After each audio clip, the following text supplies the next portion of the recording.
আসসালামু আলাইকুম ছোট্ট বন্ধুরা, কেমন আছো? আশা করছি সকলেই ভালো আছো। তোমরা যারা এবছর নবম শ্রেণীতে উত্তীর্ণ হয়েছো এবং নতুন বই পেয়েছো এবং শুরু থেকেই পড়াশোনা শুরু করার চিন্তা ভাবনা রয়েছে, তারা অবশ্যই ক্লাসটি মনোযোগ সহকারে দেখবে। আমরা এখানে হিসাব বিজ্ঞানের যে বোর্ড বইটি দেওয়া হয়েছে সেখান থেকে প্রথমে বেসিকটা ক্লিয়ার করে নিব। তারপরে আমরা প্রয়োজন অনুযায়ী বিভিন্ন অধ্যায়ের অ্যাডভান্সটা শিখে নেব। আমাদের বোর্ড বইটা এই জন্য পড়া উচিত, কেননা প্রশ্নকর্তা সবসময় বোর্ড বই থেকে প্রশ্ন দিয়ে থাকে। তো চলো আর কথা না বাড়িয়ে আমরা শুরু করি। আমাদের প্রথমেই রয়েছে প্রথম অধ্যায়, হিসাব বিজ্ঞান পরিচিতি।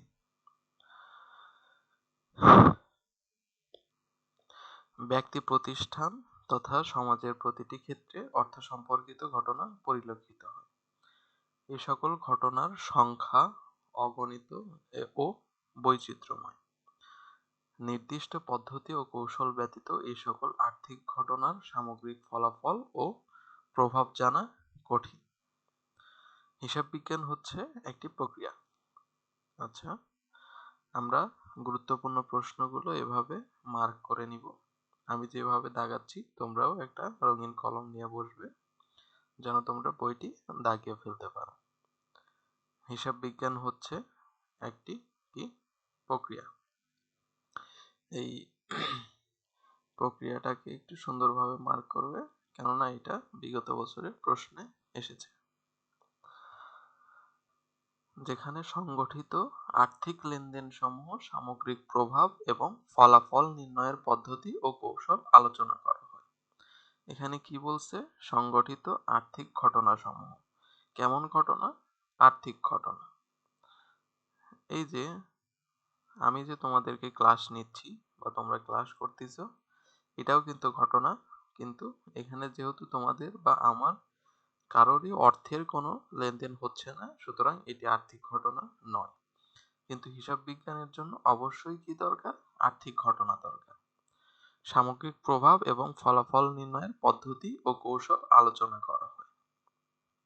প্রতিষ্ঠানের অভ্যন্তরীণ ও বাহ্যিক বিভিন্ন পক্ষ হিসাব তথ্য সম্পর্কে জানতে সর্বদা আগ্রহী। আচ্ছা, কোন পক্ষ, মানে কয়টা পক্ষ হিসাব তথ্য জানতে চায়? সেটা হচ্ছে দুইটা পক্ষ, একটা অভ্যন্তরীণ পক্ষ এবং কি বাহ্যিক পক্ষ। এটাকে তোমরা মনে রাখবে। তারপরে তাই হিসাব বিজ্ঞান আর্থিক লেনদেন সমূহের সংরক্ষণ, পর্যালোচনার মাধ্যমে এদের প্রভাব ও ফলাফল নির্ণয় করে বিভিন্ন পক্ষকে প্রতিবেদন আকারে অবহিত করে। মানে এই তথ্যগুলো প্রতিবেদন হিসেবে তুলে ধরে বিভিন্ন পক্ষের কাছে পাঠায় দেয়। আচ্ছা, আমরা নিচে এই সম্পর্কে বিস্তারিত জানব। এখন একটা অধ্যায়ের মধ্যে প্রশ্নকর্তা কোন কোন বিষয়ে প্রশ্ন করবেন সেটা সম্পর্কে সহজেই একটা ধারণা পাওয়া যায় এই যে এইখান থেকে। এই অধ্যায় শেষে আমরা কি কি জানবো? এই অধ্যায় থেকে মূলত প্রশ্ন হয় না, এটা শুরুর অধ্যায়, শুধুমাত্র পরিচয় পরিচিতি। এখানে অধ্যায়ের নাম এখানে অধ্যায়ের নামটা হিসাব বিজ্ঞান পরিচিতি, অর্থাৎ এখান থেকে কোনো প্রশ্ন হয় না, তবে সাধারণত এমসিকিউ প্রশ্ন হয়। তো এই অধ্যায় শেষে আমরা কি কি জানতে পারবো সেটা এখানে একটা পরিচয় দেওয়া হয়েছে।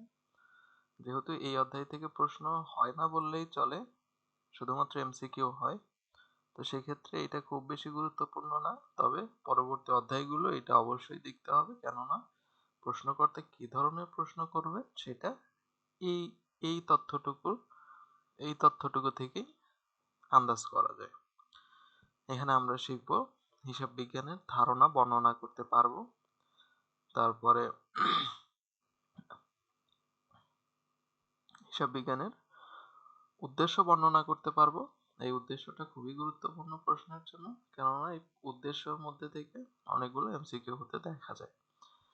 হিসাব বিজ্ঞানের প্রয়োজনীয়তা ও গুরুত্ব ব্যাখ্যা করতে পারবো। হিসাব বিজ্ঞানের উৎপত্তি ক্রমবিকাশ ব্যাখ্যা করতে পারবো, এটাও গুরুত্বপূর্ণ কিন্তু একটু কম গুরুত্বপূর্ণ। হিসাব তথ্যের ব্যবহারকারীদের শনাক্ত করতে পারবো, এটা বেশি গুরুত্বপূর্ণ। আমরা বিস্তারিত যখন জানবো তখন আমরা দেখাবো কেন এগুলো বেশি গুরুত্বপূর্ণ। মূল্যবোধ ও জবাবদিহিতা সৃষ্টিতে হিসাব বিজ্ঞানের ভূমিকা বিশ্লেষণ করতে পারবো। সমাজ ও পরিবেশের সাথে হিসাব ব্যবস্থা সম্পর্কে বর্ণনা করতে পারবো। দৈনন্দিন, ব্যক্তিগত, পারিবারিক ও প্রাতিষ্ঠানিক কর্মকাণ্ডে হিসাব রাখতে আগ্রহী হব। তারপরে কি আছে, হিসাব বিজ্ঞানের ধারণা। হিসাব বিজ্ঞান এমন একটি প্রক্রিয়া, আমরা আগেই দেখছি হিসাব বিজ্ঞান একটি কি প্রক্রিয়া। হিসাব বিজ্ঞান এই যে প্রক্রিয়া, এখান থেকে এমসিকিউ প্রশ্ন হতে পারে, যার মাধ্যমে কোনো ব্যক্তি বা প্রতিষ্ঠানের যাবতীয় আর্থিক কার্যাবলী, আচ্ছা আমরা যে বলছিলাম যে ঘটনাসমূহ অবশ্যই আর্থিক ঘটনা হতে হবে, তো এখানে তার ইঙ্গিত আবারও দিচ্ছে যে আর্থিক ঘটনা খরচাবলী, যেমন খরচ পরিশোধ, আয় আদায়, সম্পদ ক্রয় বিক্রয়, পণ্য ক্রয় বিক্রয়, দেনাদার হতে আদায় এবং পাওনাদারকে পরিশোধ ইত্যাদি হিসাবের বইতে সুষ্ঠুভাবে লিপিবদ্ধ করা হয়। তারপরে এবং নির্দিষ্ট সময় শেষে আর্থিক কার্যাবলীর ফলাফল জানা যায়। হিসাব বিজ্ঞান বিষয়ে ব্যবসায়ের আর্থিক লেনদেন লিপিবদ্ধকরণ, শ্রেণীবদ্ধকরণ, ব্যাখ্যাকরণ পদ্ধতি আলোচনা করা হয়। এর ফলে ব্যবসা প্রতিষ্ঠানে আর্থিক অবস্থার পরিবর্তন নির্ণয় করা যায়। ব্যবসা প্রতিষ্ঠানে হিসাব বিজ্ঞানের ফলে কি করা যায়, ব্যবসা প্রতিষ্ঠানে আর্থিক অবস্থার পরিবর্তন নির্ণয় করা যাবে এবং এসব তথ্যাবলী ব্যবসা প্রতিষ্ঠানের বিভিন্ন সিদ্ধান্ত গ্রহণে, আচ্ছা হিসাব বিজ্ঞানের যে তথ্যগুলো আছে এগুলো কি কাজে ব্যবহৃত হয়, ব্যবসা প্রতিষ্ঠানের বিভিন্ন সিদ্ধান্ত গ্রহণে সাহায্য করবে। হিসাব বিজ্ঞানের জ্ঞান ব্যবহার করে হিসাবের বিভিন্ন বিবরণী প্রতিবেদন প্রস্তুত করা হয়, যার মাধ্যমে প্রতিষ্ঠানে আর্থিক অবস্থা জানা যায়। এই যে এখানে ছিল যে প্রতিষ্ঠানে আর্থিক অবস্থার পরিবর্তন নির্ণয় করা যাবে, সেটাই এখানে আবার বলা হয়েছে, ব্যবসার মাধ্যমে প্রতিষ্ঠানে আর্থিক অবস্থা জানা যায়। তাই হিসাব বিজ্ঞানকে ব্যবসায়ের ভাষা বলা হয়। এটা খুবই গুরুত্বপূর্ণ লাইন যে হিসাব বিজ্ঞানকে ব্যবসায়ের কি বলা হয়, হিসাব বিজ্ঞানকে ব্যবসায়ের ভাষা বলা হয়। তারপরে আমরা নিচের দিকে আসি। হিসাব বিজ্ঞানের মাধ্যমে আর্থিক ঘটনাসমূহ হিসাবের নির্দিষ্ট বইতে যথাযথভাবে লিপিবদ্ধকরণ, শ্রেণীবদ্ধকরণ, বিশ্লেষণ করে ব্যক্তি বা প্রতিষ্ঠানের সামগ্রিক ফলাফল ও আর্থিক অবস্থা নিরূপণ করা যায়। এই যে লিপিবদ্ধকরণ, তারপরে শ্রেণীবদ্ধকরণ এবং বিশ্লেষণ, এগুলো সম্পর্কে পরবর্তী অধ্যায়ে বিস্তারিত রয়েছে। তারপরে এই যে এটাকে আমি 3 স্টার দিয়েছিলাম, কেননা এখান থেকে অনেক ধরনের প্রশ্ন দেখা যায়। তোমরা যদি প্রশ্নগুলোতে সহজে উত্তর করতে চাও তাহলে অবশ্যই মনোযোগ সহকারে ভিডিওটি দেখতে হবে, কেননা এখান থেকে পরবর্তীতে বোর্ড বইয়ে অনেকগুলো এমসিকিউ রয়েছে, সেখান থেকে তোমরা খুব সহজেই পেরে যাবে যদি তোমরা মনোযোগ সহকারে ক্লাসটি দেখতে থাকো। লেনদেন সমূহ সঠিকভাবে হিসাবের বইতে লিপিবদ্ধকরণ ব্যতীত প্রতিষ্ঠানে আর্থিক ফলাফল ও আর্থিক অবস্থা জানা সম্ভব নয়। তার জন্য কি করতে হবে, আর্থিক ফলাফল ও আর্থিক অবস্থা সম্পর্কে জানার জন্য কি করতে হবে, লেনদেন সমূহ সঠিকভাবে হিসাবের বইতে লিপিবদ্ধ করতে হবে। তাই হিসাব বিজ্ঞানের প্রথম উদ্দেশ্য লেনদেন সমূহকে সুনির্দিষ্ট পদ্ধতি অনুসরণ করে সঠিকভাবে হিসাবের বইতে লিপিবদ্ধ করো। এই দেখো এখানে একটা প্রশ্ন রয়েছে হিসাব বিজ্ঞানের প্রথম উদ্দেশ্য লেনদেন সমূহকে সুনির্দিষ্ট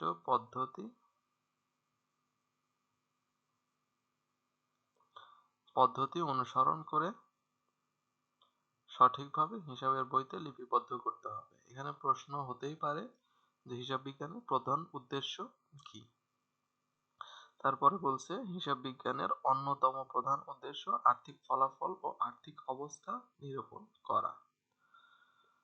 তারপরে এখানে তো শিখলাম আমরা কি, যে এটা শুধুমাত্র প্রধান উদ্দেশ্য। যদি বলে অন্যতম প্রধান উদ্দেশ্য কি, প্রশ্নে যদি এভাবে থাকে তাহলে উত্তরটা এখান থেকে হবে যে কি আর্থিক ফলাফল ও আর্থিক অবস্থা নিরূপণ করা। আমি কেন বলতেছি তোমরা একটু পরেই জানতে পারবে।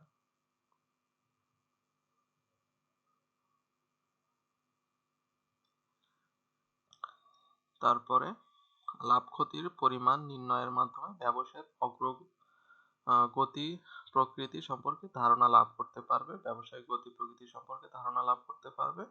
যাবতীয় আয় এবং ব্যয় সঠিকভাবে লিপিবদ্ধকরণের মাধ্যমে ব্যবসায় লাভ ক্ষতি নির্ণয় করা সম্ভব। প্রতিষ্ঠানের সম্পদ, দায় ও মালিকানা সত্ত্বের পরিমাণ নির্ণয়ের মাধ্যমে আর্থিক অবস্থা সম্পর্কে পূর্ণাঙ্গ ধারণা লাভ করা সম্ভব। তারপরে ব্যবসায় নিয়ন্ত্রণের মাধ্যমে প্রতিষ্ঠানে কাঙ্ক্ষিত ফলাফল অর্জন করা সম্ভব। এই যে একটা গুরুত্বপূর্ণ প্রশ্ন।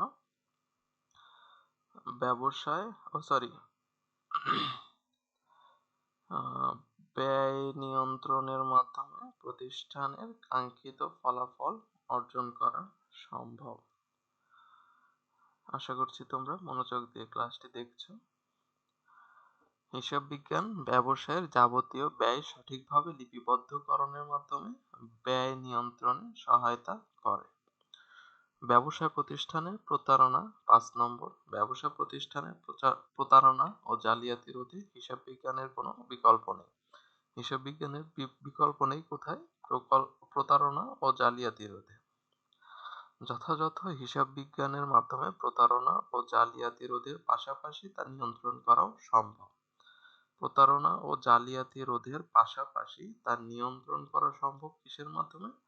যথাযথ হিসাব সংরক্ষণের মাধ্যমে। আর্থিক তথ্যাবলী সংশ্লিষ্ট পক্ষকে জানানো এবং ব্যবসায়ের বিভিন্ন সিদ্ধান্ত গ্রহণে ব্যবহার করা। প্রতিষ্ঠানে একাধিক বছরে আর্থিক বিবরণী তুলনামূলক বিশ্লেষণের মাধ্যমে উন্নতি ও অবনতির বিভিন্ন দিক চিহ্নিতপূর্বক প্রয়োজনীয় পদক্ষেপ নেওয়া সম্ভব। তারপরে ৮ নম্বরে বলছে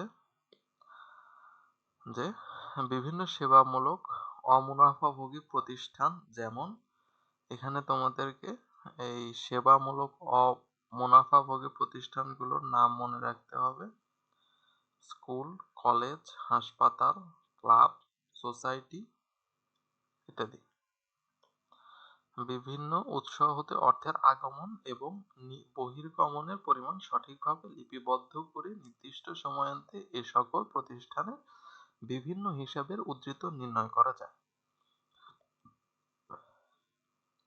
তারপরে ৯ নম্বর, সরকারের বিভিন্ন উৎস হতে শুল্ক, ভ্যাট ধার্যের মাধ্যমে রাজস্ব আদায় করে এবং বিভিন্ন নিয়মিত এবং উন্নয়নমূলক খাতে ব্যয় করে। সরকারের এ সকল কার্যাবলী সুষ্ঠুভাবে সম্পাদনের জন্য হিসাব বিজ্ঞান সহায়ক ভূমিকা পালন করে। দেখো, হিসাব বিজ্ঞান শুধুমাত্র ব্যবসায়ের জন্য নয়, সরকারের যে কার্যাবলী রয়েছে সেগুলোর ক্ষেত্রেও হিসাব বিজ্ঞান সহায়ক ভূমিকা পালন করে। তাছাড়া হিসাবের বই এবং সংশ্লিষ্ট দলিলাদি প্রতিষ্ঠানের বিভিন্ন কাজে লাগে। এই দেখো, এখানে একটা গুরুত্বপূর্ণ কথা, যে ব্যাংক বা ঋণ প্রদানকারী প্রতিষ্ঠান হতে ঋণ গ্রহণ, পণ্যের বিক্রয় মূল্য নির্ধারণ, ভবিষ্যতে কার্যক্রম নির্ধারণ ইত্যাদি। অর্থাৎ বিভিন্ন যে দলিলাদিরা রয়েছে সেখান থেকে আমরা সহজেই জানতে পারি পণ্যের খরচ কত, সেই অনুযায়ী আমরা মুনাফা যোগ করে বিক্রয় মূল্য নির্ধারণ করতে পারি এবং ভবিষ্যৎ কার্যক্রম কিভাবে সম্পাদন করা হবে। যদি দাম অধিক বেশি থাকে তো সেই ক্ষেত্রে পণ্য কোথা থেকে কিনলে বেশি ভালো হবে সেই সম্পর্কে তথ্য আমরা হিসাব বিজ্ঞান থেকে পেয়ে যাব। এবং এই দলিলাদি যদি আমরা ব্যাংক কিংবা ঋণদানকারী প্রতিষ্ঠানকে দেখাই তাহলে আমাদের ঋণ পাওয়া সহজ হবে। সুন্দর, সুশৃঙ্খল ও মিতব্যয়ী জীবন গঠনের জন্য হিসাব রাখার প্রয়োজনীয়তা অপরিসীম। তারপরে যথাযথ হিসাব না রাখলে প্রতিষ্ঠানের ভালো খারাপ দিকগুলো জানা যাবে না। আচ্ছা, তুমি যদি পড়াশোনা করো, ধরো যে একটা ম্যাথ সলভ করছো, কিন্তু সেটার একটা এন্ট্রি রয়েছে যেটি তুমি প্রথমে পারোনি, তো তুমি কি করছো, এভাবে একটা গোল চিহ্ন দিয়ে রাখছো। আরেকজনও আছে যে একটা প্রশ্ন পারে নাই কিন্তু ও কোনো চিহ্ন দেয় নাই। তো তুমি যে চিহ্ন দিছো, তো এই জন্য তুমি পরবর্তীতে সহজেই বুঝতে পারবা যে এটা একটু কঠিন, এটা আমাকে বারবার প্র্যাকটিস করে এটা খুবই তাড়াতাড়ি করে ফেলতে হবে। কিন্তু আরেকজন কি করলো, যে ও দাগিয়েও রাখেনি, ফলেও বুঝতে পারলো না যে কোনটা কঠিন। সো পরীক্ষার আগে সে কি করলো, যে সহজগুলোই করে গেল, কঠিনটা করতে পারলো না বা রিভিশন দিতে পারলো না, ফলে তার পরীক্ষার রেজাল্ট খারাপ হইল। ঠিক একইভাবে এই যে প্রতিষ্ঠানে ভালো ও খারাপ দিকগুলো জানতে পারবে। যদি প্রতিষ্ঠানে হিসাব করা থাকে তাহলে সহজেই বুঝতে পারবে যে কোন কাজগুলো করলে প্রতিষ্ঠানের জন্য ক্ষতি হবে এবং কোন কাজগুলো করলে প্রতিষ্ঠানের জন্য ভালো হবে। অর্থাৎ এখান থেকে খুব সহজেই পূর্ব অভিজ্ঞতা একটা বাস্তবায়ন করতে পারবে। সঠিকভাবে হিসাব সংরক্ষণের মাধ্যমে ব্যক্তি ও প্রতিষ্ঠানের ব্যয় নিয়ন্ত্রণ করে অপচয় রোধ ও আর্থিক সচ্ছলতা অর্জন করা সম্ভব। এটাও কিন্তু প্রশ্ন হতে পারে যে প্রতিষ্ঠানে ব্যয় নিয়ন্ত্রণ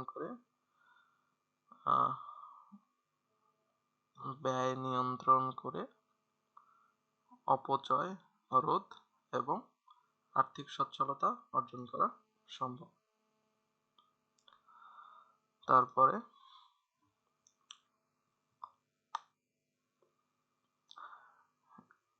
হিসাব বিজ্ঞানের উৎপত্তি ও ক্রমবিকাশ।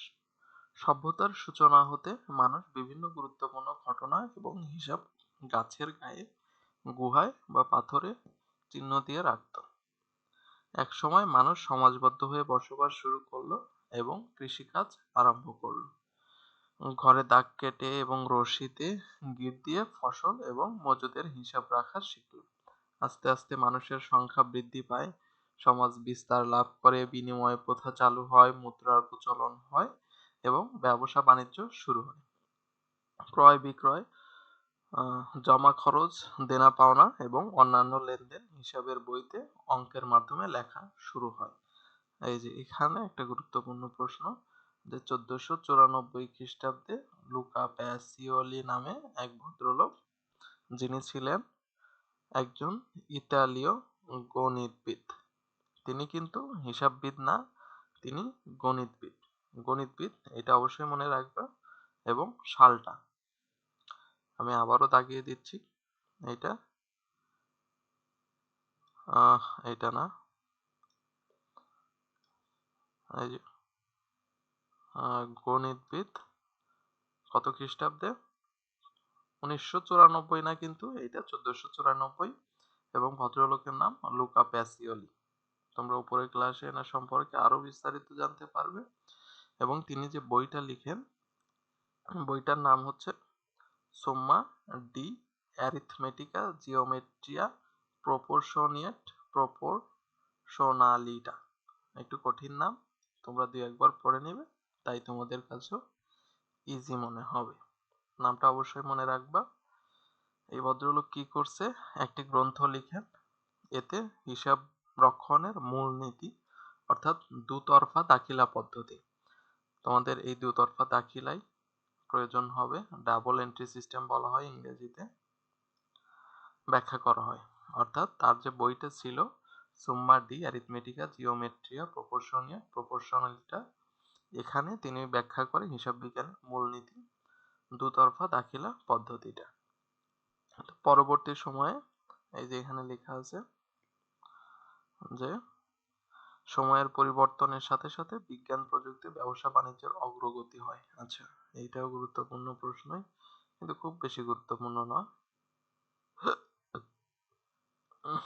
বিজ্ঞান প্রযুক্তি এবং এর ফলে হিসাব বিজ্ঞানেরও উন্নতি হয়। ব্যবসায় যেমন ছোট থেকে বড় হতে থাকে, তেমনই এর পরিধিও বৃদ্ধি পেতে থাকে। ব্যক্তিগত ও পারিবারিক জীবনের পাশাপাশি ব্যবসায়ী, অব্যবসায়ী, সরকারি, বেসরকারি, মুনাফাভোগী ও অমুনাফাভোগী সকল ধরনের প্রতিষ্ঠানে হিসাব বিজ্ঞানের ব্যবহার পরিলক্ষিত হয়। পরবর্তীতে ব্যক্তিগত পারিবারিক জীবনের পাশাপাশি ব্যবসায়ী, অব্যবসায়ী সহ যত ধরনের সংগঠন আছে, যেমন সরকারি, বেসরকারি, অব্যবসায়ী, মুনাফাভোগী, সবাই হিসাব বিজ্ঞান ব্যবহার শুরু করে। তারপরে এখানে একটু ভুল হয়েছে, ভুলটা খুব বেশি গুরুতর না। এটা যে বিজ্ঞান ও প্রযুক্তির উন্নতির সাথে হিসাব বিজ্ঞানের উন্নতি সম্পর্কিত। আমি কেন দাগাচ্ছি তোমরা একটু পরেই বুঝতে পারবে। বর্তমানে কম্পিউটারের যুগে বড় বড় প্রতিষ্ঠান হিসাবের বই হাতে লেখার পরিবর্তে কম্পিউটারে করা হয়। ফলে সময় ও শ্রমের পাশাপাশি প্রয়োজনীয় সিদ্ধান্ত গ্রহণ করা প্রতিষ্ঠানের পক্ষে কি হয়, সহজ হয়। এখানে আমি 3 স্টার দিয়েছিলাম। যে হিসাব তথ্যের ব্যবহারকারী কারা। এই যে এখানে একটা ত্রিভুজ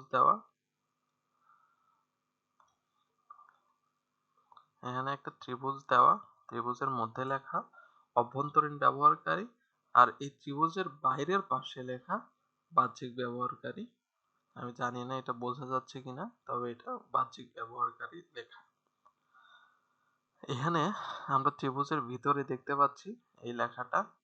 সুতরাং একটা প্রতিষ্ঠানের ভিতরে যারা হিসাব বিজ্ঞানের তথ্য ব্যবহার করেন তারা হচ্ছে অভ্যন্তরীণ ব্যবহারকারী। আচ্ছা, তাহলে আমরা একটু দেখি কারা প্রতিষ্ঠানের ভিতরে ব্যবহারকারী।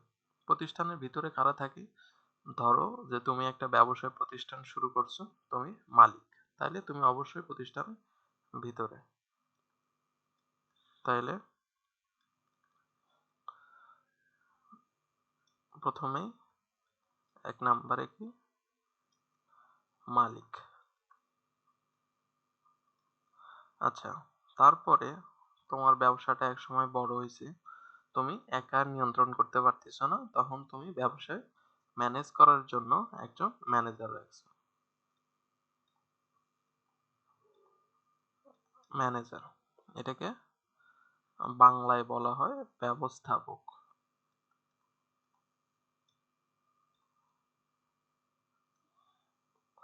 তারপরে 3 নাম্বার অভ্যন্তরীণ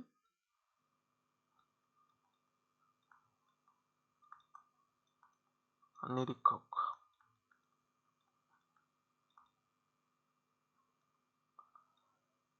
শুধু নিরীক্ষক থাকলে এটা কিন্তু বাহ্যিক ব্যবহারকারী। যদি এখানে কি থাকে, এই অভ্যন্তরীণ, যদি এখানে কি থাকে, অভ্যন্তরীণ লেখাটা থাকে, তাইলে এটা হচ্ছে বাহ্যিক ব্যবহারকারী। তাহলে অভ্যন্তরীণ নিরীক্ষক কি? অভ্যন্তরীণ ব্যবহারকারী। তাহলে এই কয়টা গেল অভ্যন্তরীণ ব্যবহারকারী। আরো রয়েছে, তোমরা এই কয়টা জানলে আপাতত হবে, বেশি প্যারা নেওয়ার দরকার নেই। তারপরে আমরা লিখব বাহ্যিক ব্যবহারকারী। বাহ্যিক ব্যবহারকারী বলতে এটা কি বোঝা যাচ্ছে? আচ্ছা, লালটা দিয়ে লিখি। বাহ্যিক ব্যবহারকারী বলতে যারা প্রতিষ্ঠানের কার্যাবলী সরাসরি করতেছে না, বাইরে রয়েছে, প্রতিষ্ঠানের বাইরে, তারাই মূলত বাহ্যিক ব্যবহারকারী। প্রথমেই আসে সরকার। হতে পারে সরকার কিংবা সরকারের বিভিন্ন প্রতিষ্ঠান, ট্যাক্স ট্যাক্স তারপর ট্যাক্স কর যারা নেয় সেই প্রতিষ্ঠানগুলো। আবার হইতে পারে উম, ঋণ প্রদানকারী প্রতিষ্ঠান।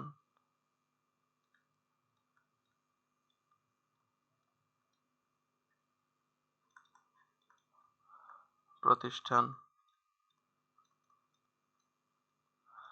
ঋণ প্রদানকারী প্রতিষ্ঠান। তারপরে আর কি হইতে পারে? উম, হইতে পারে, ইনভেস্টর হইতে পারে।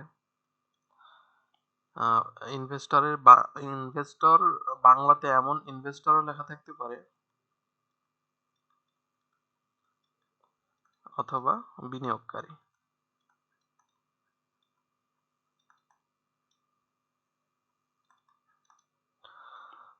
যারা প্রতিষ্ঠানে তোমরা একটু একটু আস্তে ধীরে ফাইন্যান্সে কিংবা ব্যবসা উদ্যোগে শিখবা যে শেয়ার মালিক তারাই মূলত ইনভেস্টর অর্থাৎ বিনিয়োগকারী। প্রতিষ্ঠানের শেয়ার ক্রয় করে তারা বিনিয়োগ করে থাকে প্রতিষ্ঠানে। তো এরকম বিভিন্ন পক্ষ থাকবে যারা হচ্ছে হিসাব তথ্যের বাহ্যিক ব্যবহারকারী। আমি যে কয়টা লিখছি এই কয়টা আপাতত মনে রাখো, এই কয়টা থেকে প্রশ্নে উত্তর করতে পারবে ইনশাল্লাহ। তো তারপরেও বইয়ে লেখা আছে, সেখান থেকেও তাকিয়ে দিব অবশ্যই। তারপরে আসি আমরা হিসাব বিজ্ঞানকে একটি তথ্য ব্যবস্থা নামে অভিহিত করা হয়। বাংলায় তথ্য ব্যবস্থা, ইংরেজিতে ইনফরমেশন সিস্টেম। তোমরা যারা উপরের ক্লাসে উঠবে, তোমাদের উচ্চ মাধ্যমিক, এইচএসসি, তারপরে যখন ইউনিভার্সিটিতে যাবে তখন তোমরা একটা সাবজেক্টের নাম শুনবা, সেটা হচ্ছে AIS অর্থাৎ অ্যাকাউন্টিং অ্যান্ড ইনফরমেশন সিস্টেম।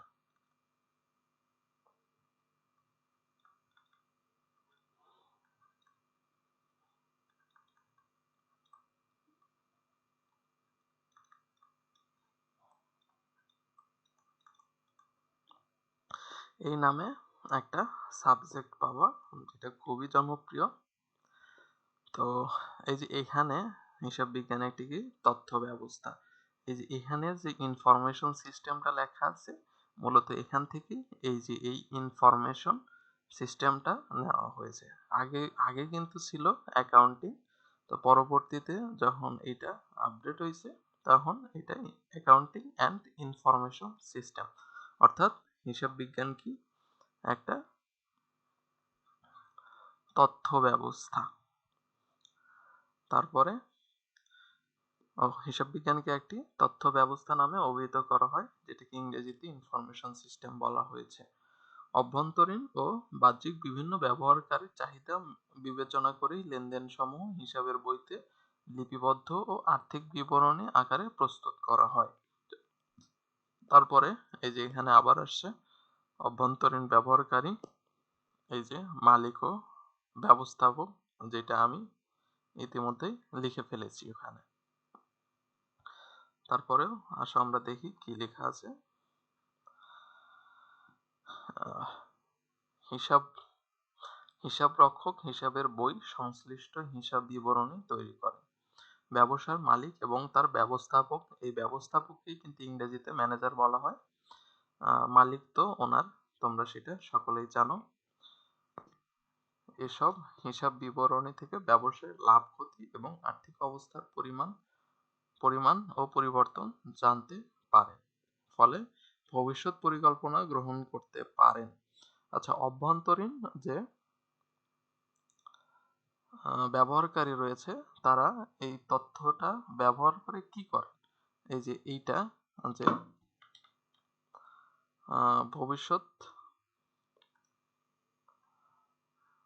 ভবিষ্যৎ পরিকল্পনা গ্রহণ করতে পারেন। যদি তোমাদের প্রশ্ন হয় যে অভ্যন্তরীণ ব্যবহারকারীরা কেন তথ্য ব্যবহার করেন, তার সহজ উত্তর হচ্ছে ভবিষ্যৎ পরিকল্পনা গ্রহণ করতে পারেন সেই জন্য। তারপরে আসি যে বাহ্যিক ব্যবহারকারী, ঋণ প্রদানকারী, এই যে এখানে 3টা লিখছে, ঋণ প্রদানকারী, তারপরে সরকার, পাওনাদার। ঋণ প্রদানকারী অর্থাৎ যদি, আচ্ছা আমরা আস্তে আস্তে দেখি। প্রতিষ্ঠানকে ঋণ সরবরাহের পূর্বে ঋণ পরিশোধ ক্ষমতা যাচাইয়ের জন্য ঋণ প্রদানকারী প্রতিষ্ঠান ব্যবসায়ের যাবতীয় হিসাব পর্যালোচনা করেই ঋণ সরবরাহ করে। তোমাদের বাহ্যিক ব্যবহারকারীর জন্য তোমরা এই পয়েন্টগুলো অবশ্যই মনে রাখবা। আগে পয়েন্টগুলো দরকার, তারপরে আমরা বিস্তারিত দেখব। তো ঋণ প্রদানকারী কেন করবে? কারণ তার প্রতিষ্ঠানে, ঋণ প্রদানকারী প্রতিষ্ঠান ব্যবসার যাবতীয় হিসাব পর্যালোচনা করেন, কারণ পরিশোধ ক্ষমতা আছে কিনা সেটা যাচাই বাছাই করার জন্য। আর সরকারি সংশ্লিষ্ট কর্তৃপক্ষ ব্যবসায়ী হিসাব হতে যথাযথভাবে শুল্ক, ভ্যাট, কর এবং আয়কর আদায় এবং পরিশোধ হয়েছে কিনা তা নিশ্চিত হতে এবং প্রয়োজনীয় পদক্ষেপ গ্রহণ করতে পারে। এই জন্য সরকার বাহ্যিক ব্যবহারকারী এবং হিসাবের অর্থাৎ প্রতিষ্ঠান হিসাবগুলো পর্যবেক্ষণ করেন। তারপরে আসি পাওনাদার। বাকিতে পণ্য বিক্রয়ের পূর্বে ব্যবসায় দায় পরিশোধের ক্ষমতা যাচাই করেই সরবরাহকারী ব্যক্তি ও প্রতিষ্ঠান পণ্য সরবরাহ করেন। সংরক্ষিত হিসাব হতে সহজেই এই ধারণা লাভ করা সম্ভব। আচ্ছা, এখন তোমাদের একটা প্রশ্ন হতে পারে যে ঋণ প্রদানকারী আর হচ্ছে পাওনাদারের মধ্যে মূল পার্থক্যটা কি? ঋণ প্রদানকারী হচ্ছে একটা প্রতিষ্ঠানকে যখন শুরু হয় বা কোনো বিপদে পড়ে তখন ঋণ প্রদান করে। সাপোজ 10,000 টাকা একটা ব্যবসায় প্রতিষ্ঠানকে মিস্টার এ হচ্ছে বি বিজনেসকে 10,000 টাকা দিল, তখন এটা কি? ঋণ দিল। আর এখানে হচ্ছে মিস্টার এ 10,000 টাকা কোনো কিছু বি অর্থাৎ বিজনেসকে দিল। এখানে দিল কি? টাকা। আর এখানে হতে পারে পণ্য,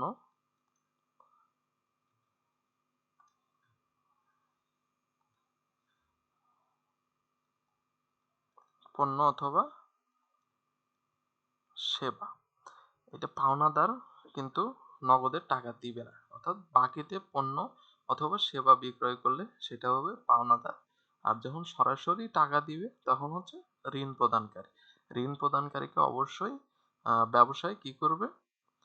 ঋণের যে সুদ রয়েছে সেটা পরিশোধ করবে, এটা বাধ্যতামূলক করতেই হবে।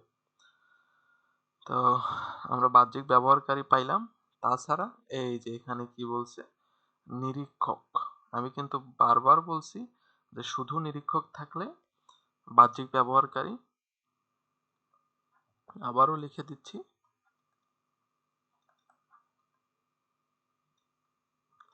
শুধু নিরীক্ষক হচ্ছে বাহ্যিক ব্যবহারকারী।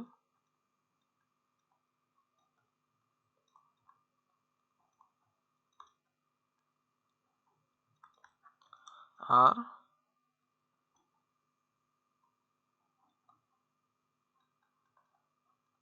অভ্যন্তরীণ নিরীক্ষক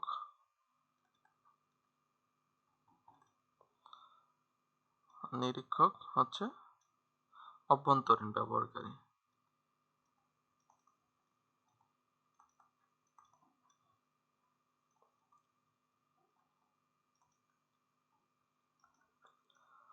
শুধু নিরীক্ষক দেখলেই বাহ্যিক দাগানো যাবে না, আবার এভাবে অভ্যন্তরীণ নিরীক্ষক অপশনে থাকলেই কিন্তু বাহ্যিক দাগানো যাবে না। এটা দেখতে হবে যে প্রশ্নে কি লেখা আছে, অবশ্যই মনোযোগ সহকারে দেখতে হবে। তারপরে নিরীক্ষক বিনিয়োগকারী, আমি যেরকম উপরে লিখছিলাম। তারপরে ভোক্তা এবং অন্যান্য সংশ্লিষ্ট ব্যক্তি, যে কেউ হতে পারে, তুমিও চাইলে দেখতে পারো। তারপরে পরের কি বলছে? সমাজ ও পরিবেশের সাথে হিসাব বিজ্ঞানের সম্পর্ক। এইটা খুব বেশি গুরুত্বপূর্ণ না, এটা মূলত CSR অর্থাৎ কর্পোরেট সোশ্যাল রেসপন্সিবিলিটির যে জিনিসটা আছে, এটা তোমরা ব্যবসায় উদ্যোগে দেখতে পারবা। সেটা সম্পর্কে হালকা আলোকপাত করছে। হিসাব বিজ্ঞান শুধু মুনাফা অর্জনের জন্যই ব্যবহার করা হয় না। মুনাফা অর্জনের পাশাপাশি ব্যবসায় প্রতিষ্ঠান কর্তৃক সমাজ এবং পরিবেশের যাতে কোনো রকম ক্ষতি না হয়, হিসাব বিজ্ঞান সেদিকটিতেও অবদান রাখে। নিচের উদাহরণগুলো থেকে সমাজ এবং পরিবেশ সম্পর্কে হিসাব বিজ্ঞানের করণীয় বোঝা যাবে। একে কি বলছে? জলবায়ু দূষণ রোধে প্রতিষ্ঠান কিছু অর্থ খরচ করে। এই যে বলছে যে জলবায়ু দূষণ রোধে প্রতিষ্ঠান কিছু অর্থ খরচ করে, মানে প্রতিষ্ঠানের যদি 100 টাকা মুনাফা হয়, 100 টাকা মুনাফা হইলে ধরো যে 10 টাকা দিয়ে কয়টা এরকম গাছ কিনবে। গাছ কিনে যে প্রতিষ্ঠানের আশেপাশে রয়েছে সেখানে বৃক্ষরোপণ করলো। তাইলে কি হইলো? যে ওই যে কার্বন ডাই অক্সাইড আর অক্সিজেনের যে একটা ব্যালেন্স, সেটা কিছুটা নিয়ন্ত্রিত হইলো। তখন কি হইলো? যে জলবায়ু দূষণে একটা প্রভাব রাখলো। তো এটাই বলছে যে জলবায়ু দূষণ রোধে প্রতিষ্ঠান কিছু অর্থ খরচ করে। এই যে 10 টাকা খরচ করলো, এটাই কিন্তু জলবায়ু দূষণ রোধে। এবং আহ, হিসাব রক্ষক তার হিসাব রাখবে এবং সেই হিসাব থেকে বোঝা যাবে ব্যবসার মালিক সমাজ এবং পরিবেশের সম্পর্কে কতটুকু সজাগ। এখন এই যে 10 টাকা খরচ করলো, তাহলে আমরা বুঝলাম যে যথেষ্ট সজাগ। এখন যদি 2 টাকা খরচ করতো, তাহলে আমরা ভাবতাম যে অনেকটাই কম সজাগ। তো এইভাবে বোঝা যায় যে কতটুকু সজাগ আর কতটুকু সজাগ নয়। তারপরে বিশেষ করে তেল কোম্পানিগুলো বায়ু দূষণ রোধে অনেক ব্যয় করে থাকে। এটা কিন্তু প্রশ্ন হতে পারে যে কি কোন কোম্পানিগুলো বায়ু দূষণ রোধে অনেক ব্যয় করে থাকে? সেটা অবশ্যই তেল কোম্পানিগুলো। দেখো, এইটা কিন্তু একটা আনকমন প্রশ্ন, যে তেল কোম্পানিগুলো। এখন প্রশ্নকর্তা যদি হুট করে এখান থেকে এই লাইনটা থেকে প্রশ্ন করে যে কোন কোম্পানিগুলো বায়ু দূষণে অনেক ব্যয় করে থাকে, এখানে অনেকগুলো অপশন থাকলো। তেল কোম্পানি, তারপরে থাকলো যে পণ্য উৎপাদনকারী কোম্পানি, তারপরে এরকম আরো 2-4টা অপশন থাকলো। তো তুমি কিন্তু অবশ্যই কনফিউজড হয়ে যাবে যে উত্তর কি হবে। কিন্তু প্রশ্নকর্তা কিন্তু অবশ্যই তেল কোম্পানি, যেহেতু বোর্ড বইয়ে আছে সেহেতু তেল কোম্পানি এটাই উত্তর হিসাবে নিবে। তো এই জন্য বোর্ড বই পড়া অবশ্যই গুরুত্বপূর্ণ। তারপরে কি বলছে 2 নম্বরে? যে তারপরে 2 নম্বরে বলছে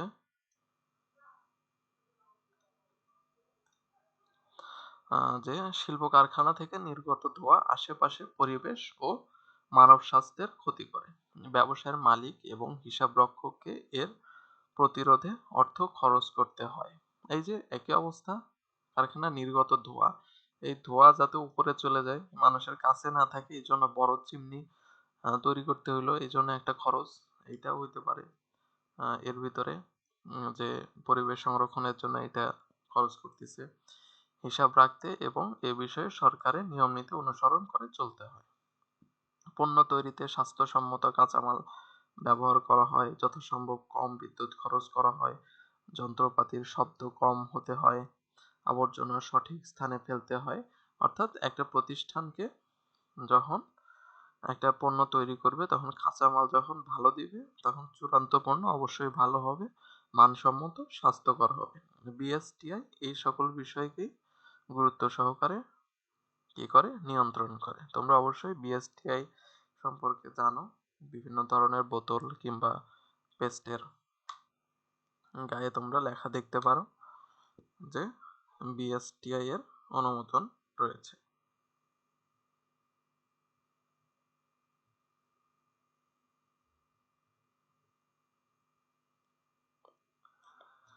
তারপরে কি? তারপরে কম বিদ্যুৎ খরচ। আমরা আমাদের দেশে অনেক সময় বিদ্যুতের যে ঘাটতি, তার জন্য লোডশেডিং হয়। তো সেই ক্ষেত্রে যদি আহ, ব্যবসায় প্রতিষ্ঠানগুলো, কারখানাগুলো বিদ্যুৎ কম খরচ করে, তাহলে আমরা সাধারণ ভোক্তা অনেক বেশি বিদ্যুৎ ব্যবহার করতে পারবো।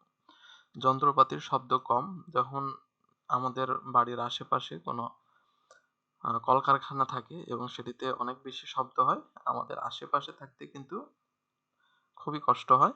তো এই জন্য কম শব্দ হতে হয়, আবর্জনা সঠিক স্থানে ফেলতে হয়। তো এই বিষয়গুলো এখানে বলা হয়েছে। এই কাজ করার জন্য কিছু অর্থ খরচ করতে হয়। হিসাবরক্ষককে এই খরচের জন্য অর্থ বরাদ্দের পাশাপাশি ব্যয় করা অর্থের যথাযথ হিসাব রাখতে হয়। এই সকল কাজ কে করে? হিসাব বিজ্ঞান করে। অর্থাৎ হিসাব বিজ্ঞান যে হিসাব সংরক্ষণ করে তাকে হচ্ছে হিসাব রক্ষক বলে। প্রতিটি ব্যবসায় প্রতিষ্ঠানকে সামাজিক দায়বদ্ধতার অংশ হিসাবে সমাজে কিছু খরচ করতে হয়, যেমন গরিব ও মেধাবী ছাত্রদের বৃত্তি প্রদান। প্রতিষ্ঠানে কত টাকা খরচ করলো তার হিসাব রাখতে হয়। তো এগুলা কিন্তু হিসাব রক্ষণের মাধ্যমে হিসাব বিজ্ঞান করে থাকে। তারপরে মূল্যবোধ সৃষ্টি ও জবাবদিহিতার প্রক্রিয়া হিসাব বিজ্ঞানের ভূমিকা। মূল্যবোধটা কি? যদিও এখান থেকে লিখিত প্রশ্ন হয় না হিসাব বিজ্ঞানে, তারপরেও বহুপদী প্রশ্ন হতে পারে যে মূল্যবোধের মধ্যে কি কি অন্তর্ভুক্ত। তো সেক্ষেত্রে এইভাবে উত্তর করা যেতে পারে যে 1 নম্বর অপশন ব্যক্তিগত ও সমাজের চিন্তা চেতনা, তারপরে বিশ্বাস, তারপরে ধ্যান ধারণা প্রভৃতি। দেখা গেল যে কি করছে, এইটা 1 নাম্বার অপশন দিল, এটাকে 2 নাম্বার অপশন দিল, এটাকে 3 নাম্বার অপশন দিল, দিয়ে এরকম বহুপদী প্রশ্ন বানিয়ে দিছে। সো এগুলা একটু মনোযোগ সহকারে দেখতে হবে। প্রভৃতির সম্বন্ধে দীর্ঘদিন ধরে গড়ে ওঠা একটি মানদণ্ড, যার মধ্যে মানুষের কোনো বিষয় ভালো মন্দ বিচার করে ভালোকে কিন্তু গ্রহণ করলো এবং মন্দকে বর্জন করে। নিচে হিসাব বিজ্ঞান কিভাবে সহায়তা করে তা ব্যাখ্যা করা হলো। আচ্ছা, এই মানদণ্ড আমরা যখন এখন তো ক্লাস 9-এ পড়ি, তো আমরা যখন এসএসসি পরীক্ষা দিব, এসএসসি দেওয়ার পর এটা কি লিখলাম, আমরা যখন এসএসসি পরীক্ষা দিব তখন তোমার একটা বন্ধু কি করবে, জিপিএ 5 পয়েন্ট পাবে, আরেকটা বন্ধু কি পাবে, 4.83 পাবে। তো সমাজের যে একটা মানদণ্ড তৈরি হয়েছে যে জিপিএ 5 এটা সবচেয়ে ভালো, এবং যে 4.83 পাইছে সেও ভালো, কিন্তু 5 পয়েন্টের চেয়ে একটু খারাপ। এখানে মানদণ্ড দ্বারা এরকমই কিছু একটা বোঝানো হয়েছে। আশা করছি তোমরা বুঝতে পেরেছো। তারপরে সততা ও দায়িত্বের বিকাশ। হিসাব রক্ষণের ক্ষেত্রে হিসাব বিজ্ঞানের যে রীতিনীতি ও কৌশল যথাযথভাবে অনুসরণ করা হলে আর্থিক দুর্নীতি, জালিয়াতি, সম্পদ ইত্যাদির ওপর নিয়ন্ত্রণ থাকে এবং হিসাবের স্বচ্ছতা বৃদ্ধি পায়। আর বছরের পর বছর এর অনুসরণের মাধ্যমে সংশ্লিষ্ট ব্যক্তিদের দায়িত্ববোধ বিকশিত হয়। যখন তোমরা একটা হিসাবের মধ্যে থাকবা এবং গুড প্র্যাকটিস করবা, তখন কি হবে, একটা দায়িত্ববোধ বিকশিত হবে। তারপরে কি, ঋণ পরিশোধ সচেতনতা সৃষ্টি। হিসাব বিজ্ঞান ঋণ গ্রহীতাদের মধ্যে ঋণ পরিশোধের সচেতনতা সৃষ্টি করে। ধরো যে আমি তোমার থেকে 10 টাকা ধার নিছি, তো হিসাব বিজ্ঞান কি করবে, আমাকে সেই একটা মূল্যবোধ সৃষ্টি করবে। এই যে মূল্যবোধ জাগ্রত করে, আমার ভিতরে একটা মূল্যবোধ জাগ্রত করবে যেন আমি তোমার সেই 10 টাকা যে নিছি সেটা অতি শীঘ্রই আমি ফেরত দিয়ে দিই। ফলে ঋণ খেলাপি হওয়ার সম্ভাবনা হ্রাস পায়। আচ্ছা, এখন প্রশ্ন করতে পারো যে ঋণ খেলাপি কি? ধরো যে আমি একটু আগে যে বললাম তোমার থেকে আমি কি করছি, 10 টাকা ধার নিলাম, নেওয়ার পরে আমার কাছে এখন এই 10 টাকা আছে। হ্যাঁ, তো এখন আমি এই 10 টাকা আর কোনোভাবেই তোমাকে ফেরত দিচ্ছি না। এই জিনিসটাই হচ্ছে কি, ঋণ খেলাপি। অর্থাৎ ঋণকে আমি খেলাপ করলাম, অর্থাৎ দিলাম না। তো তারপরে 3 নাম্বার পয়েন্টে ধর্মীয় মূল্যবোধ সৃষ্টিকর্তা প্রদত্ত সম্পদের সুষ্ঠু ব্যবহার এবং অপ্রয়োজনীয় ব্যয় পরিহার ধর্মীয় মূল্যবোধের অংশ। আচ্ছা, ধর্মীয় মূল্যবোধে একটা জিনিস আছে না, যে মিতব্যয়ী হও, অধিক ব্যয় পরিহার করতে হবে এবং সম্পদের সুষ্ঠু ব্যবহার করতে হবে, অপচয় করা যাবে না। তো সেইটাই বলা হয়েছে এখানে, যে ধর্মীয় মূল্যবোধের সৃষ্টি হয় সঠিক হিসাব সংরক্ষণ করলে ব্যক্তি এবং প্রতিষ্ঠান পর্যায়ে আয় বুঝে ব্যয় করা মানসিকতা সৃষ্টি ও সম্পদের সঠিক ব্যবহার নিশ্চিত হয়। আচ্ছা, তুমি হিসাব যখন সংরক্ষণ করবা তখন কি হবে, তোমার মধ্যে একটা মানসিকতা কাজ করবে, যার ফলে তোমার কত আয় সেই অনুযায়ী খরচ করবে। এখন দেখা যাচ্ছে যে তুমি রাস্তায় গেলে 50 টাকা দামের একটা চিপস খাচ্ছ, কিন্তু যখন দেখতেছো তোমার পকেটে মাত্র 30 টাকা রয়েছে, তখন তুমি কিন্তু আর 50 টাকার চিপসের প্যাকেটটা নিতে পারবা না, তখন তোমাকে 20 টাকার প্যাকেটটা নিতে হবে। তখনই তুমি বুঝে নিবা যে তুমি আয় বুঝে ব্যয় শিখে গেছো, অর্থাৎ তোমার কাছে কত আছে তুমি সেই অনুযায়ী ব্যয় করতেছো। তারপরে সমাজ ও রাষ্ট্রের প্রতি দায়িত্ববোধ সৃষ্টি। সরকারের আয়ের অন্যতম উৎস হচ্ছে ভ্যাট, কাস্টমস ডিউটি, আয়কর প্রভৃতি। সরকারের আয়ের উৎসগুলো কি, এটা বহুপদী প্রশ্নে আসতে পারে। ডিউটি, আয়কর প্রভৃতি। হিসাব বিজ্ঞানের যথাযথ প্রয়োগের মাধ্যমে সঠিক আয় ব্যয় নির্ণয় করা সম্ভব, ফলে কর ফাঁকি দেওয়ার প্রবণতা কি পায়, হ্রাস পায়। জালিয়াতি ও প্রতারণা প্রতিরোধ। সুষ্ঠু হিসাব ব্যবস্থা প্রচলিত থাকলে সম্ভাব্য এবং শাস্তি ও দুর্নামের ভয়ে প্রতিষ্ঠানের কর্মচারী এবং কর্মকর্তার মধ্যে জালিয়াতি, তহবিল, তৎস্বরূপ এবং প্রতারণা সহ বিভিন্ন অনিয়মের প্রবণতা হ্রাস পায়। সুষ্ঠু হিসাব বিজ্ঞান প্রচলিত থাকলে এই কথা দ্বারা বুঝাইছে, ধরো যে তুমি এমন একটা পরিবারের সন্তান যেখানে অনেক নাম দাম আছে, অর্থাৎ সমাজে তোমাদেরকে সবাই ভালো মানুষ হিসেবে জানে। তো তুমি যখন একটা খারাপ কাজ করবা, তখন তোমার মাথায় ওই জিনিসটা কাজ করবে যে আমাদের অর্থাৎ আমাদের পরিবারের লোকজন, আমার বাবা মা ভাই বোনকে সবাই ভালো মানুষ হিসেবে জানে। সো আমার সেই কোনো কাজ করা যাবে না যেগুলো করলে মানুষ আমাদের পরিবার সম্পর্কে একটা খারাপ ধারণা পোষণ করে। তো এখানে এটাই বলা হয়েছে যে যদি সুষ্ঠু হিসাব ব্যবস্থা প্রচলিত থাকলে তাহলে সম্ভাব্য শাস্তি এবং দুর্নামের ভয়ে, তুমি যখন খারাপ কাজ করবে তখন পরিবার থেকে তোমাকে একটা শাস্তি দেওয়া হবে। তো শাস্তি এবং দুর্নামের ভয়ে প্রতিষ্ঠানে কর্মচারী জালিয়াতি এবং তহবিল তথ্য প্রতারণা সহ বিভিন্ন অনিয়মের প্রবণতা হ্রাস পায়। এটা কিন্তু খুবই লজিক্যাল একটা কথা। তারপর জবাবদিহিতার হিসাব বিজ্ঞান। কোনো কার্য সম্পাদনের দায়িত্ব সুনির্দিষ্ট হলে কাজের ফলাফলের জন্য সংশ্লিষ্ট ব্যক্তিকে তার কাজের জন্য দায়ী করা হয়। জবাবদিহিতা, জবাবদিহিতা বলতে ধরো আমি তোমাকে একটা দায়িত্ব দিলাম যে এই যে ভাইয়া তুমি 50 টাকা নাও, আমার জন্য একটা 20 টাকার চিপস কিনবা এবং তুমি একটা 20 টাকার চিপস কিনবা, কিনে আমাকে 10 টাকা ফেরত দিবা। কিন্তু তুমি করছো কি, তোমার 10 টাকার 20 টাকার চিপসটা কিনছো, আমার 20 টাকার চিপসটাও কিনছো, সাথে যে 10 টাকা আমাকে ফেরত দেওয়ার কথা বলছি সেই 10 টাকা দিয়ে তুমি অন্য একটা চকলেট কিনছো। তো এই যে আমি বলবো যে তাইলে তুমি 10 টাকা কেন খরচ করছো, এইটাই হচ্ছে তোমাকে আমি জবাবদিহিতার আয়তে নিয়ে আসলাম। তো কোনো কার্য সম্পাদনের দায়িত্ব সুনির্দিষ্ট হলে কাজের ফলাফলের জন্য সংশ্লিষ্ট ব্যক্তিকে তার জন্য দায়ী করা হয়। নিজের কাজের জন্য তৃতীয় পক্ষের নিকট দায়বদ্ধতাই জবাবদিহিতা।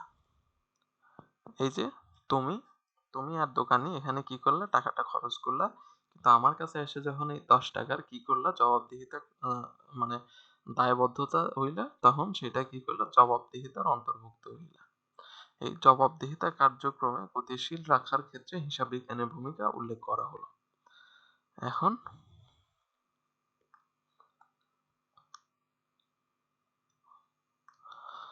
তারপরে ব্যবসায় প্রতিষ্ঠানে অভ্যন্তরীণ জবাবদিহিতা। ব্যবসায় প্রতিষ্ঠানের কি, অভ্যন্তরীণ জবাবদিহিতা। অভ্যন্তরীণ জবাবদিহিতা আধুনিক বিকেন্দ্রীকরণ ব্যবস্থায় আয়, ব্যয় ও বিনিয়োগের জন্য নির্দিষ্ট ব্যক্তিবর্গকে সম্পূর্ণ ক্ষমতা দেওয়া হয়। অর্থাৎ বিক্রয় বিভাগের জন্য একজন ম্যানেজার থাকে, ক্রয় বিভাগের জন্য থাকে, উৎপাদন বিভাগের জন্য সেই নির্দিষ্ট ব্যক্তিকে সম্পূর্ণ ক্ষমতা দেওয়া থাকে, যাতে করে দায়িত্ব পালনে পূর্ণ মনোযোগ প্রদান করা হয়। ধরো ক্রয় বিভাগের একটা সমস্যা দেখা দিল, তখন ক্রয় বিভাগের যে হেড, আমি যাকে দায়িত্ব দিয়েছি, তাকে ধরার পরে কি ধরনের সমস্যা হয়েছে তার একটা সমাধান করা সহজেই সম্ভব হবে। নির্দিষ্ট হিসাবকাল শেষে অর্পিত দায়িত্বের ফলাফল সম্পর্কে ঊর্ধ্বতন কর্তৃপক্ষের প্রশ্নের জবাব প্রদানেও সক্ষম হয়। এই যে আমি একজনকে দিলাম বিক্রয় বিভাগের কাজ, সে অবশ্যই আমার কাছে এসে শুধুমাত্র বিক্রয় বিভাগ সম্পর্কে তথ্য সরবরাহ করবে। আরেকজনকে দিলাম ক্রয় বিভাগে, সে কি করবে, ক্রয়ের যত কাহিনী আছে সেটা আমাকে শোনাবে। তো এরকম আলাদা আলাদা ব্যক্তিকে কি করতে হবে, আলাদা আলাদা কাজের জন্য সম্পূর্ণ ক্ষমতা দেওয়া হবে। তারপরে কি খ নম্বরে বলছে মালিক, ঋণদাতা ও বিনিয়োগকারীদের নিকট জবাবদিহিতা। ধরো একটা ব্যবসায় করতেছি, যেখানে প্রতিষ্ঠানে হিসাব রক্ষণ এবং ব্যবস্থাপনায় নিয়োজিত ব্যক্তিবর্গ এই মর্মে জবাবদিহিতা করতে হয় যে প্রস্তুতকৃত বিবরণীতে প্রতিষ্ঠানের সঠিক চিত্র তুলে ধরা হয়েছে। হিসাবরক্ষক যে হিসাব করবে সেখানে অবশ্যই সঠিক তথ্য তুলে ধরতে হবে। বিনিয়োগকৃত অর্থের সঠিক ব্যবহার কতটুকু নিশ্চিত হয়েছে, অর্জিত মুনাফা এবং প্রাক্কলিত মুনাফা সঙ্গতি রক্ষা হয়েছে কিনা ইত্যাদি। প্রাক্কলিত মুনাফা মানে হচ্ছে আমি যে একটা বিনিয়োগ করব, বিনিয়োগ করার আগে ধরো যে 100 টাকা বিনিয়োগ করব, 100 টাকা বিনিয়োগ করলে আমার কাছে দুইটা প্রকল্প আছে, প্রকল্প ক আর প্রকল্প খ। প্রকল্প ক তে লাভ হবে 10 টাকা আর প্রকল্প খ তে লাভ হবে 12 টাকা। এটা আমি কি করছি, বিভিন্ন ধরনের অঙ্ক যে রয়েছে সেগুলো দিয়ে প্রাক্কলন করছি, মানে আগেই বের করে নিছি। তো আমি তখন কি করব, খ প্রকল্পে বিনিয়োগ করব। তো এই যে আমি বের করলাম, এটাই হচ্ছে প্রাক্কলিত মুনাফা। এই যে 12 টাকা যে পাবো, 100 টাকার বিনিময়ে 112 টাকা পাবো, সেটাই হচ্ছে প্রাক্কলিত মুনাফা। কিন্তু অর্জিত মুনাফা, এই অর্জিত মুনাফাতে দেখা গেল যে আমার এখানে হওয়ার কথা ছিল এই 100 যোগ 12, তাইলে 112 টাকা, কিন্তু অর্জিত মুনাফা হয়েছে কত টাকা জানো? অর্জিত মুনাফা হয়েছে 109 টাকা। তাইলে এই যে 3 টাকার ঘাটতি, এই ঘাটতিটুকু কেন হইল সেটা মালিকের কাছে কি করতে হবে, যে হিসাব রক্ষক তার তার জবাবদিহিতা করতে হবে। আবার বিনিয়োগকৃত অর্থ, এই যে আমি 100 টাকা ধার নিচ্ছি বিনিয়োগকারীদের কাছ থেকে বা ঋণদাতার কাছ থেকে, সেই অর্থটা আমি যদি এই প্রকল্পে লাগাইতাম আর যদি সেই প্রকল্প সঠিকভাবে কাজ করতো, তাহলে কিন্তু আমি 110 টাকা পাইতাম। এইটা কিন্তু জবাবদিহিতা করতে হবে। তো এখানে এটাই বোঝানো হয়েছে। এরূপ জবাবদিহিতার উপস্থিতিতে আর্থিক অনার্থিক সকল ক্ষেত্রে চরম বিশৃঙ্খলা ও অবনতি পরিলক্ষিত হয়। কখন? যখন উপস্থিত থাকে না, তখন বিশৃঙ্খলার অবনতি পরিলক্ষিত হয়।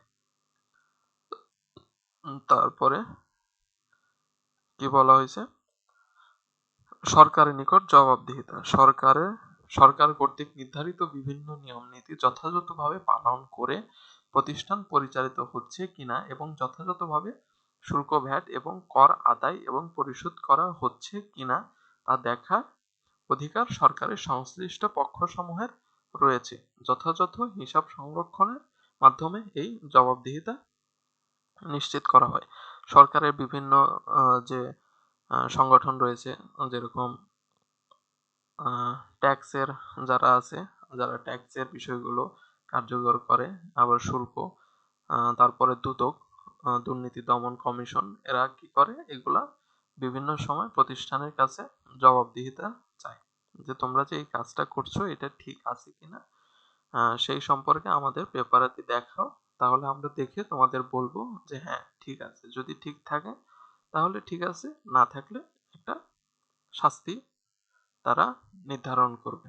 আচ্ছা, আসো এবার আমরা একটু প্রশ্নের উত্তর করি। 1 নম্বর প্রশ্নতে কি বলছে, হিসাব বিজ্ঞান 1 নম্বরে বলছে সমাজের একের সাথে অন্যের সম্পর্ক আলোচনা করে। আমরা কি এটা শিখছি? না, আমরা এটা শিখি নাই। পণ্যের ক্রয় এবং বিক্রয়ের হিসাব রাখে। হ্যাঁ, রাখতে পারে। তারপরে উৎপাদন ব্যবস্থা আলোচনা করে। হ্যাঁ, এটাও করতে পারে। কিন্তু হিসাব বিজ্ঞান কি করে? এইটা সরাসরি দেওয়া আছে, সেটা হচ্ছে একটি প্রতিষ্ঠানের আর্থিক ফলাফল ও আর্থিক অবস্থা ও ফলাফল নিরূপণ করে। আসো আমরা দেখে আসি কোত্থেকে আসলো এটা।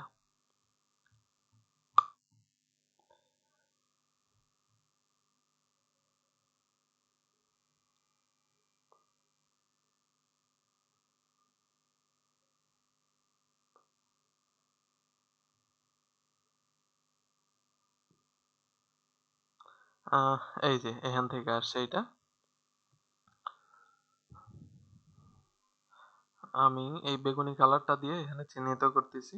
এই যে আর্থিক ফলাফল ও আর্থিক অবস্থা নিরূপণ করে। 1 নাম্বার এমসিকিউ। 1 নাম্বার এমসিকিউ কি? আর্থিক ফলাফল ও আর্থিক অবস্থা কি করে? নিরূপণ করে। আমরা তাহলে এটার উত্তর পেয়ে গেছি। তো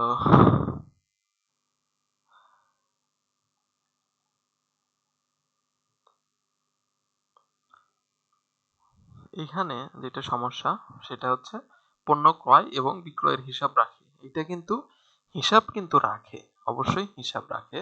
উৎপাদন ব্যবস্থার আলোচনা করে, কিভাবে উৎপাদন হবে হিসাব বিজ্ঞান সেই সম্পর্কে আলোচনা করে। কিন্তু বইয়ে সরাসরি লেখা আছে যে একটি প্রতিষ্ঠানে আর্থিক অবস্থা এবং ফলাফল নিরূপণ করে। উত্তর এটাই হবে। এইটা হচ্ছে মূল কাজ।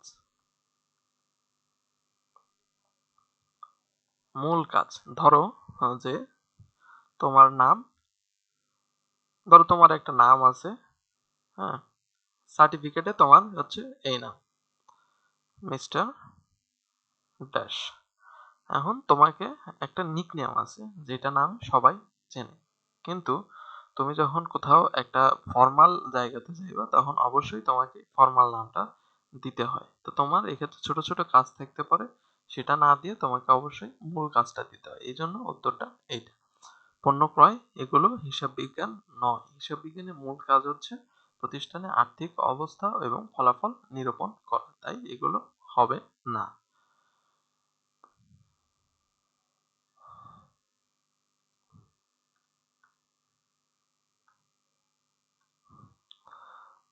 সবুজ এইটা। তারপরে তারপরের প্রশ্নটাতে কি বলছে যে কিসে ব্যবসায় প্রতিষ্ঠানে কাঙ্ক্ষিত ফলাফল অর্জন সম্ভব? এটা কিন্তু হুবহু বই থেকে আসে। আমি যখন দাগায় দিছি তখন এটা কিন্তু দিছি যে ব্যয় নিয়ন্ত্রণের মাধ্যমে। চলো আমরা দেখে আসি এটা কোত্থেকে আসছে।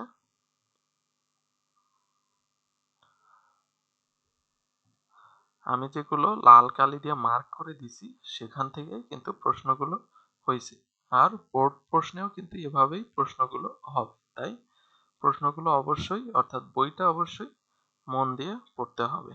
এই যে এখানে আসছে 2 নম্বরটা, যে ব্যয় নিয়ন্ত্রণের মাধ্যমে প্রতিষ্ঠানে কাঙ্ক্ষিত ফলাফল অর্জন করা সম্ভব। দেখছো কিভাবে প্রশ্ন সেট করছে? বোর্ড প্রশ্নে কিন্তু এভাবে দিয়ে দিতেই পারে।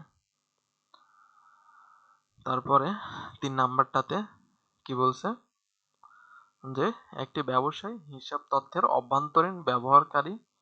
এই যে আমি বলছি কি মালিক, ঠিক আছে, কালারটা গ্রিন দিই, মালিক, হ্যাঁ। তারপরে ব্যবস্থাপক, এটা কিন্তু বাংলায় ম্যানেজারও লেখা থাকতে পারত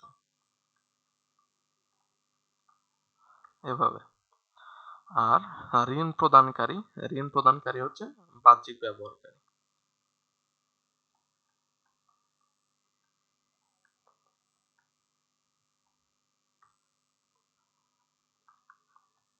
তাই উত্তর কি হবে 1 এবং 2, ক নাম্বারটা উত্তর।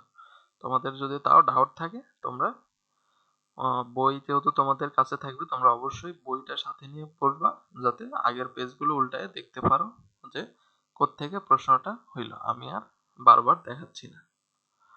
তারপরে বিজ্ঞান এবং প্রযুক্তি কি করে, এখানে কি বলছে যে হিসাব রক্ষণকে সংকুচিত করে অর্থাৎ ছোট করে, হইতে পারে কিন্তু অ্যাপ্রোপ্রিয়েট না। তারপরে ব্যয়বহুল করে কিন্তু এইগুলো হিসাবের মূল কাজ না। গতিরোধ করে না, আমরা জানি কম্পিউটার দিয়ে একসাথে সহজে অনেকগুলো হিসাব করা যায়, এটাও না, কারণ হিসাব সংরক্ষণকে সংকুচিত অর্থাৎ কি করে, এরকম একটা বড় জিনিসকে এই যে এইভাবে করে, এই যে এরকম ধরো একটা বড় জিনিস, এটাকে কি করলো এমনি সংকুচিত করলো, কিন্তু এইটার কিন্তু কোনো উন্নতি ঘটাইলো না। ধরো যে এরকম একটা শেপ আঁকবো আমি, কোথায় শেপ, এরকম একটা শেপ কিন্তু আঁকাইতে পারলো না। এটা কিন্তু কি করলো যে এই জিনিসটা যে আছে এইটা কিন্তু স্কোয়ার না, এটার কিন্তু উন্নতি করতে পারলো না, শুধু হচ্ছে বড় ছিল ছোট করলো। কিন্তু এইটা কি করছে, এইটা কিন্তু মানে স্কোয়ার হয়নি, কিন্তু এটা স্কোয়ার হয়েছে। এটা কি করছে, উন্নতি ঘটানোর ফলে। তো উত্তর অবশ্যই তাহলে হবে হিসাব রক্ষণে উন্নতি ঘটায়। তারপরে হিসাব বিজ্ঞানকে কি নামে অভিহিত করা হয়, এটা একদম হুবহু প্রশ্ন থেকে আসছে। হিসাব ব্যবস্থা না, নিরীক্ষা ব্যবস্থা না, বিবরণী ব্যবস্থা না। তাহলে এটার উত্তর কি হবে, সবাই জানো তথ্য ব্যবস্থা। এটাও যে হাইলাইট করা আছে সেখানে আছে, তোমরা দেখে নিবা। তারপরে কি আছে যে হিসাব বিজ্ঞান তত্ত্বের বাহ্যিক ব্যবহারকারী কি। আচ্ছা, এটি গুরুত্বপূর্ণ প্রশ্ন। মালিক আমরা জানি অভ্যন্তরীণ, তারপরে ব্যবস্থাপক এটাও অভ্যন্তরীণ, এই যে এখানে কিন্তু বলছে অভ্যন্তরীণ নিরীক্ষক। আমি কিন্তু এটা ক্লাসের সময় পড়ানোর সময় বারবার বলছি যে অভ্যন্তরীণ নিরীক্ষক, শুধু নিরীক্ষক থাকলে কি হইতো, বাহ্যিক হইতো, কিন্তু যখন অভ্যন্তরীণ দেওয়া আছে তখন এটা অভ্যন্তরীণ নিরীক্ষক। তাইলে কর কর্তৃপক্ষ, এখন তোমরা প্রশ্ন করতে পারো ভাইয়া যদি অভ্যন্তরীণ কর কর্তৃপক্ষ থাকে, কর কর্তৃপক্ষ এটা হচ্ছে সরকারের কর্তৃপক্ষ, সরকার থেকে, এটা কখনো অভ্যন্তরীণ হয় না। সো উত্তর কিন্তু অবশ্যই কর কর্তৃপক্ষই হবে। তারপরে আসি সেবামূলক অমুনাফাভোগী প্রতিষ্ঠানের উদাহরণ। আমি তোমাদেরকে সুন্দর করে দাগিয়ে দিয়েছিলাম যে কোনগুলো অমুনাফাভোগী প্রতিষ্ঠান। সেখানে ছিল যে শিক্ষা প্রতিষ্ঠান, স্কুল, কলেজ, হাসপাতাল, বিভিন্ন ধরনের ক্লাবের বাংলা হচ্ছে সংঘ। তো এইটা শিক্ষা প্রতিষ্ঠান, সামাজিক সংঘ 1 এবং 3, উত্তর খ। তারপরে শেষ নম্বর প্রশ্নটি আমরা দেখব যে হিসাব বিজ্ঞানের অন্যতম প্রধান উদ্দেশ্য কোনটি।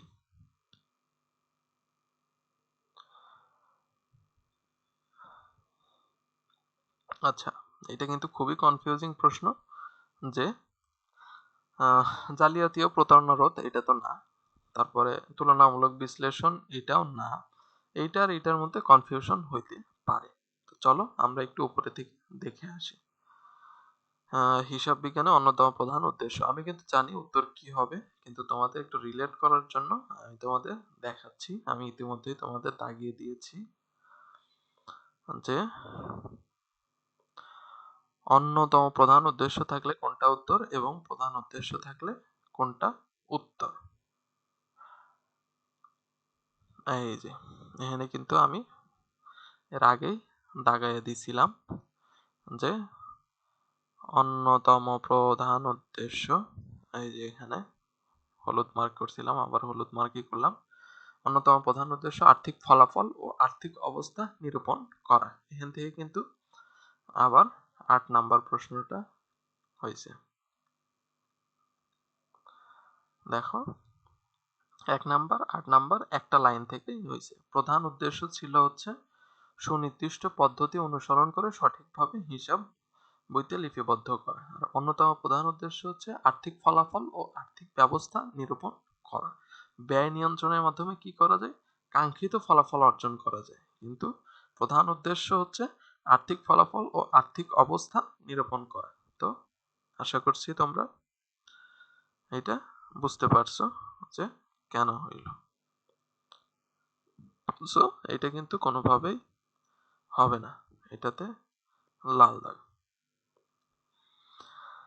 এটাতে হ্যাঁ। তো তোমরা যারা প্রশ্নটাকে বুঝতে পারছো তারা সহজে এটা প্রথমেই উত্তর করতে পারবা। আর যারা একটু দুর্বল আছো তারা প্রথমে সুন্দর করে রিডিং পড়ে নিবা, কি বলার চেষ্টা করছে এবং আমি যা বুঝাইছি সেটা বোঝার চেষ্টা করবা। আর ক্লাসটি ভালো লাগলে অবশ্যই লাইক করবা। আর যদি উপকৃত হয়ে থাকো তাহলে বন্ধুদেরকে বলবা সবাই একসাথে ক্লাস করার জন্য। আমরা একইভাবে অন্যান্য অধ্যায়গুলো ধারাবাহিকভাবে ক্লাস তৈরি করব এবং সাথে সাবস্ক্রাইব করে দিবা। কেমন? ঠিক আছে, আজকে এই পর্যন্তই। দেখা হবে অন্য ক্লাসে। Good bye.